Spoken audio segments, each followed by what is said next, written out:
और हनुमान जी के प्रकट होने के कितने कारण हैं? चार कारण से हनुमान जी प्रकट हुए। तो पहला कारण सुनिए, हनुमान जी का प्रकट होने का पहला कारण क्या है? रावण द्वारा एक रुद्र का अपमान करना। रावण ने अपने 10 सिरों को काटकर भगवान शंकर के 11 रुद्रों में 10 रुद्रों को प्रसन्न कर दिया, लेकिन एक रुद्र को कुछ भी नहीं दिया।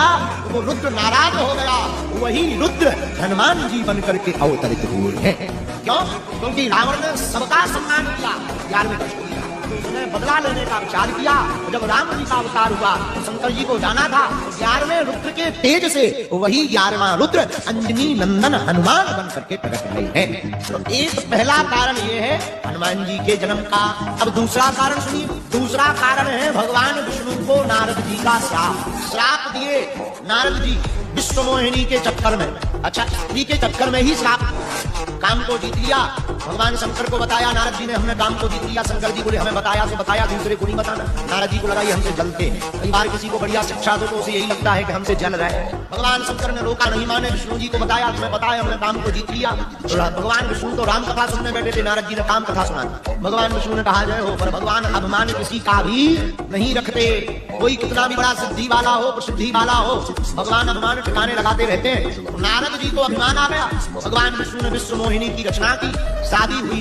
बताओ, नारद जी को भी शादी का भूत सवाल हुआ। ये शादी के लड्डू बड़े खतरनाक हैं। जिनकी हो गई वो भी रो रहे हैं, जिनकी नहीं हुई वो भी रो रहे हैं कि हो जाए, और जिनकी हो गई, प्रायः बहुत लोगों को हमने देखा है शादी करने के बाद उन्हें संन्यास की बातें बहुत समझ में आती है। इसलिए लोग हमसे पूछ रहे थे कि आप शादी क्यों कर रहे हैं? हमें जल्दी सन्यासी बनना है। तो नारद जी को शादी का भूत सवाल हुआ, शादी करना है। भगवान विष्णु भगवान ने विश्व मोहिनी की लीला की।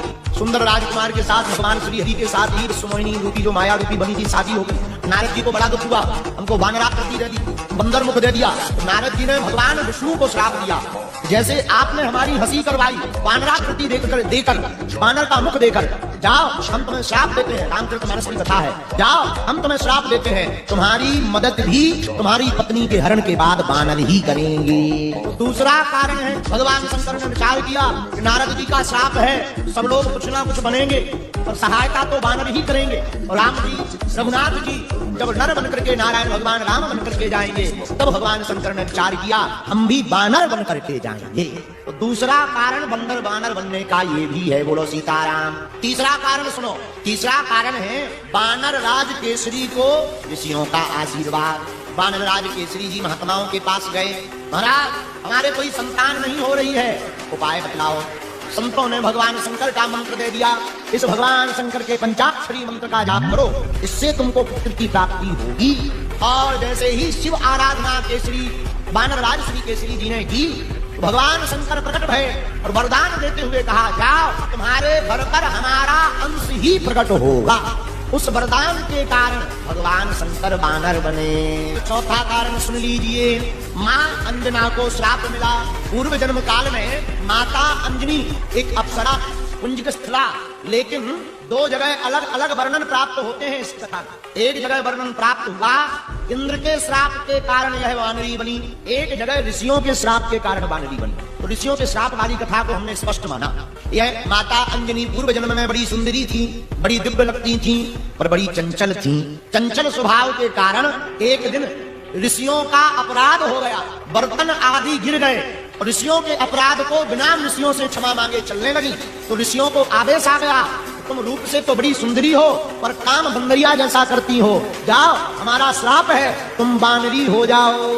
और माता वह अप्सरा रोने लगी, वही युवती रोने लगी, हमसे भूल हो गई, क्षमा करो। संतों को दया लगी, ऋषियों ने कहा, देवी रो मत, जाओ तुम वानरी तो बनोगी, पर तुम्हारे घर पर ऐसा पुत्र होगा जो तुम्हारी कोख को अजर अमर कर देगा और स्वयं भी अजर अमर होगा। यह ऋषियों का वरदान पा करके, श्राप और वरदान पा करके दूसरे जन्म में वह अंजनी माता अंजना बनी। जन्म हुआ वानर राज से, केसरी से विवाह हुआ और इनके ही घर पर हमारे सरकार प्रकट भई। प्रकट कैसे भये? श्रृंगी ऋषि ने यज्ञ किया, वशिष्ठ जी ने बुलाया। कहाँ? अयोध्या में। जब दशरथ जी को कोई संतान नहीं थी तो यज्ञ के लिए बुलाया। जब वहां यज्ञ हुई अयोध्या में, राम जी के प्रकट होने के लिए दशरथ जी ने की, तो अग्निदेव चरु प्रसाद खीर लेकर प्रकट भये। महाराज दशरथ ने उस खीर के पात्र को, आधा खीर कौशल्या माता को दे दिया, आधे में से आधे दो भाग किए, एक भाग कैकई को दिया, उसी समय एक गिद्ध चील वहां से उड़ती जा रही थी। उसने कैकई के हाथ पर खीर का प्रसाद खाने का देखा। पत्तल में उस गिद्ध ने, उस चील ने एक झपट्टा मारकर कैकई के हाथ से वह खीर के पात्र को छुड़ा लिया और उड़कर चली गई। कैकई माता रोने लगी। तब कौशल्या जी ने अपना थोड़ा भाग और थोड़ा चरू जो पात्र था उससे प्रसाद खीर का निकालकर पुनः कैकई को दिया। वह गिद्ध चील वो खीर का पात्र लेकर खाने के लिए अयोध्या से दौड़ी दौड़ी त्रिकूट पर्वत, वेंकटाचल पर्वत तक पहुंच गई, जहां अंजनी माता तपस्या कर रही थी पुत्र प्राप्ति के लिए, सूर्य भगवान को अर्घ दे रही थी। तब तक पवन का झोंका लगा, उस चील के हाथों से वह पात्र छूट गया, माता अंजनी के हाथों में आ गया। उस खीर के प्रसाद को भगवान का प्रसाद मानकर माता अंजना ने पा लिया। तो इधर कौशल्या उस खीर से राम जी को प्रकट करती, कैकई भरत जी को प्रकट करती और शत्रुघ्न जी को और लक्ष्मण जी को सुमित्रा मैया प्रकट करती। उधर उसी खीर के प्रसाद से अंजनी माता हनुमान जी को प्रकट करती है।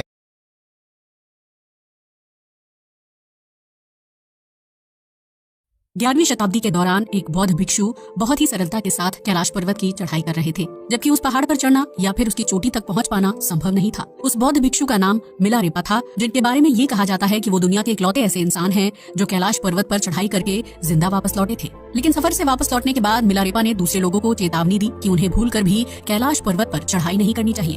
आखिर मिलारेपा ने कैलाश पर्वत में ऐसा क्या देखा था जो आज तक रहस्य बना हुआ है? कौन थे मिलारेपा?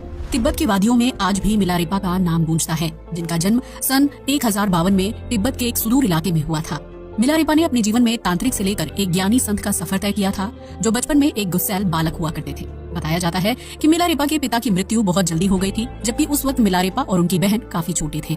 मिलारेपा के चाचा ने उनकी माँ, बहन और उन्हें अपने घर पर रहने के लिए कहा, क्योंकि चाचा मिलारेपा के पिता की जमीन पर कब्जा करना चाहता था। शुरुआत में चाचा का व्यवहार काफी अच्छा था, लेकिन जब उसने मिलारेपा की जमीन पर कब्जा कर लिया तो उसका व्यवहार अचानक से बदल गया था। वो अक्सर मिलारेपा की माँ और बहन पर चिल्लाता था, जिसकी वजह से मिलारेपा के मन में उसके चाचा के लिए गुस्सा और नफरत इकट्ठा होती जा रही थी। जब मिलारेपा 13 साल के थे, उन्हें तंत्र विद्या की जानकारी मिली, जिसमें अपने दुश्मन के सामने आए बिना उसे बदला लिया जा सकता था।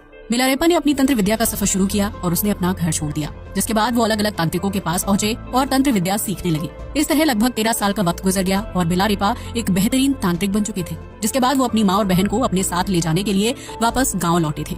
लेकिन जब वो गाँव पहुँचे तो उन्हें पता चला कि उनकी माँ और बहन की मृत्यु हो चुकी है और इसके लिए उनका चाचा जिम्मेदार है। इस बात से मिलारेपा के मन में चाचा के लिए और ज्यादा क्रोध बढ़ गया और उसने फैसला किया कि वो अपने चाचा समेत उसके पूरे परिवार और गांव को खत्म कर देगा, क्योंकि मिलारेपा का मानना था कि उसके और उसके परिवार के साथ जो कुछ भी गलत हुआ उसके लिए चाचा के साथ पूरा गांव जिम्मेदार है। क्योंकि गांव वालों को पता था कि उसके चाचा ने उसकी जमीन पर कब्जा किया है और उसकी माँ और बहन पर इतने अत्याचार किए कि उनकी मौत हो गई।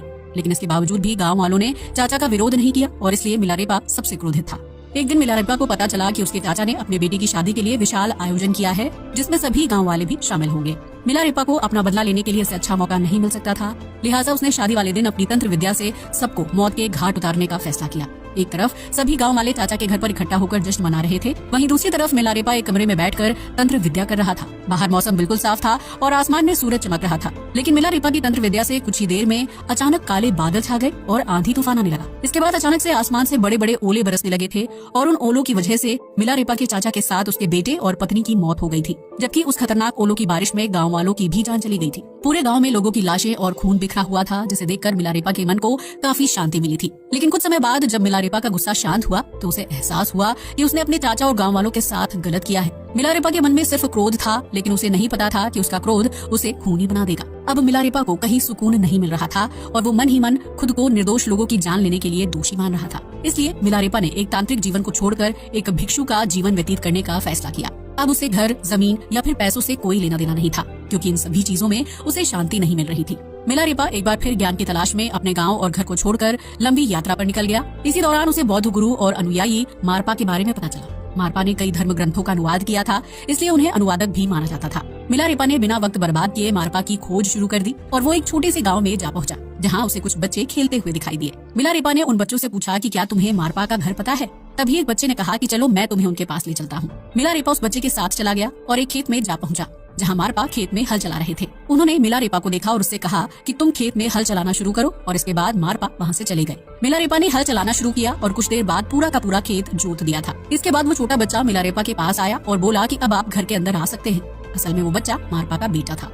जब मिलारेपा घर के अंदर गया तो उसने मारपा से कहा कि मैं आपसे ज्ञान अर्जित करना चाहता हूँ। आप चाहें तो उसके बदले में मेरा शरीर और मेरा दिमाग रख सकते हैं, बस बदले में मुझे ज्ञान, रहने की जगह और भोजन दे दीजिए। इस पर मारपा ने कहा कि मैं तुम्हें ज्ञान, घर या भोजन में से कोई एक चीज ही दे सकता हूँ। तो मिलारेपा ने ज्ञान का चुनाव किया और बोला कि मैं घर और खाने का इंतजाम खुद कर लूंगा। मिलारेपा एक जोशीला व्यक्ति था। वो हर काम को जल्दी खत्म करना चाहता था और इसलिए उसने 1 साल का भोजन कुछ ही दिनों में इकट्ठा कर लिया। वो गेहूं से भरा बोरा लेकर वापस मारपा के घर पहुंचा और जब उसने बोरा जमीन पर रखा तो उसके वजन से तेज आवाज पैदा हुई और उस आवाज को सुनकर मारपा तुरंत अपने घर से बाहर आ गए। मारपा ने कहा कि तुम्हारे अंदर संयम की कमी है, इसलिए तुम्हें यहाँ से चले जाना चाहिए। ये बात सुनकर मिलारेपा निराश हो गया और उसने मारपा से माफी मांगी, जिसके बाद मारपा ने उससे कहा कि तुम रोजाना मेरे घर का काम करोगे और जब मुझे लगेगा कि तुम्हारे अंदर संयम आ गया तो मैं तुम्हें ज्ञान दे दूंगा। इसके बाद मिलारेपा रोज सुबह उठकर मारपा के घर का काम करता था, जबकि उस दौरान दूसरे शिष्य आकर मारपा से ज्ञान लेते थे। ये सब देखकर शुरुआत में मिलारेपा को दुख महसूस होता था, लेकिन बीतते समय के साथ मिलारेपा ने चोरी छिपे ज्ञान लेना शुरू कर दिया। जब ये बात मारपा को पता चली तो वो मिलारेपा से काफी क्रोधित हुए थे और उसके बाद मिलारेपा किसी दूसरे भिक्षु के पास ज्ञान लेने चले गए। लेकिन काफी कोशिश करने के बावजूद भी मिलारेपा को ज्ञान नहीं मिल पा रहा था, जिसके बाद मारपा उस भिक्षु के पास पहुँचे और बोले, तुम मेरे शिष्य को ज्ञान कैसे दे सकते हो? दरअसल मिलारेपा ने दूसरे भिक्षु से झूठ बोला था कि उसे मारपा ने भेजा है, लेकिन जब मारपा खुद वहां पहुंच गए तो मिलारेपा का झूठ सबके सामने आ गया और इस बात से उसे बहुत ज्यादा दुख और शर्मिंदगी महसूस हुई। मारपा ने कहा कि मैं तुम्हें ज्ञान इसलिए नहीं दे रहा था क्योंकि तुम्हारे अंदर संयम की कमी थी और इस वजह से तुम्हारा मन पवित्र नहीं हो पाया, लेकिन आज तुम्हें अपने किए पर पछतावा है तो मैं तुम्हें ज्ञान देने के लिए तैयार हूँ। उस वक्त तक मिलारेपा की उम्र काफी ज्यादा हो गई थी, लेकिन उसने मारपा से ज्ञान प्राप्त किया और इस तरह मिलारेपा एक तांत्रिक से एक बौद्ध भिक्षु बन गए थे। इसके बाद मिलारेपा ने कैलाश पर्वत की चढ़ाई करने का फैसला किया। हालांकि वो ये बात अच्छी तरह से जानते थे कि उनसे पहले किसी ने भी कैलाश पर्वत पर चढ़ने की हिम्मत नहीं की है। दरअसल हिंदू धर्म में कैलाश पर्वत को एक पवित्र पहाड़ माना जाता है, जहां भगवान शिव अपने परिवार के साथ रहते हैं। कहते हैं कि कैलाश पर्वत में चढ़ाई करने के दौरान दिशा भ्रम होता है, जबकि कई लोग रास्ता भटकने की वजह से कैलाश पर्वत से कभी वापस लौटकर आते ही नहीं है। लेकिन इन सब बातों के बावजूद भी मिलारेपा ने कैलाश पर्वत पर चढ़ाई की और वहां से जिंदा वापस लौटने में सफल रहे। जिसके बाद दूसरे लोगों ने मिलारेपा से ये जानने की कोशिश की कि कैलाश पर्वत का माहौल कैसा है, लेकिन कहते हैं कि कैलाश पर्वत की यात्रा पूरी करने के बाद मिलारेपा ने अपने मुख से एक भी शब्द नहीं निकाला था। ऐसा लग रहा था कि उनकी आंखों ने उस सत्य को देख लिया है जो आज तक इंसानों से छिपा हुआ है। कई लोगों का मानना था कि मिलारेपा ने स्वयं भगवान शिव के दर्शन किए थे और उनके आदेश पर ही उन्होंने वापस लौटने के बाद अपनी यात्रा या फिर कैलाश पर्वत के बारे में किसी को कोई जानकारी नहीं दी थी। कहते हैं कि कैलाश पर्वत के इर्द गिर्द जीवन से जुड़े ऐसे रहस्य छिपे हुए हैं जो अगर इंसान के सामने खुल जाएं तो उससे पूरी धरती का विनाश हो सकता है, और शायद इसी विनाश को रोकने के लिए मिलारेपा ने कैलाश पर्वत से जुड़ी सच्चाई किसी के सामने उजागर नहीं की थी। कहते हैं कि कैलाश पर्वत में उम्र का असर कम होने यानी अमर होने का रहस्य भी छिपा हुआ है, और कई लोग मानते थे कि मिलारेपा को वो रहस्य मिल चुका है, इसलिए वो किसी को कैलाश पर्वत की सच्चाई नहीं बता रहे हैं। लेकिन अगर ये बात सच होती तो मिलारेपा आज भी जिंदा होते और उनके पास अमरता का वरदान होता। कैलाश पर्वत की यात्रा से पहले और बाद में मिलारेपा ने कई गीत और कविता लिखी थी, जिसकी वजह से उन्हें संत कवि भी कहा जाता था। वहीं सालों तक ज्ञान अर्जित करने के बाद मिलारेपा वापस तिब्बत अपने गाँव लौट गए थे, जहाँ उन्होंने दूसरे शिष्यों को ज्ञान देकर जीवन की सच्चाई से अवगत कराया था। वहीं सन 1135 में मिलारेपा ने दुनिया को त्याग दिया था, जबकि तिब्बत में उन्हें आज भी एक धर्म गुरु के रूप में पूजा और याद किया जाता है। अगर मिलारेपा के पास अमरता का रहस्य होता तो वो अपना शरीर क्यों त्यागते? लेकिन इस बात में कोई दो राय नहीं है कि कैलाश पर्वत की यात्रा पूरी करने के बाद मिलारेपा को कुछ ऐसे रहस्यों का पता चल गया था जो अगर दुनिया के सामने आ जाते तो इससे विनाश हो सकता था। हालांकि कई लोग मानते हैं कि मिलारेपा ने कभी कैलाश पर्वत को पार किया ही नहीं था, बल्कि उन्हें विश्व प्रसिद्ध बनाने के लिए ये झूठी अफवाह फैलाई गई थी। तो दोस्तों, ये थी तांत्रिक से धर्म गुरु बने बौद्ध भिक्षु मिलारेपा की कहानी, जो दुनिया के इकलौते व्यक्ति हैं जिन्होंने कैलाश पर्वत को पार किया है। आज के लिए बस इतना ही। वीडियो अच्छा लगा हो तो इसे लाइक और शेयर करें, साथ ही हमारे चैनल को भी सब्सक्राइब करें। जय हिंद दोस्तों।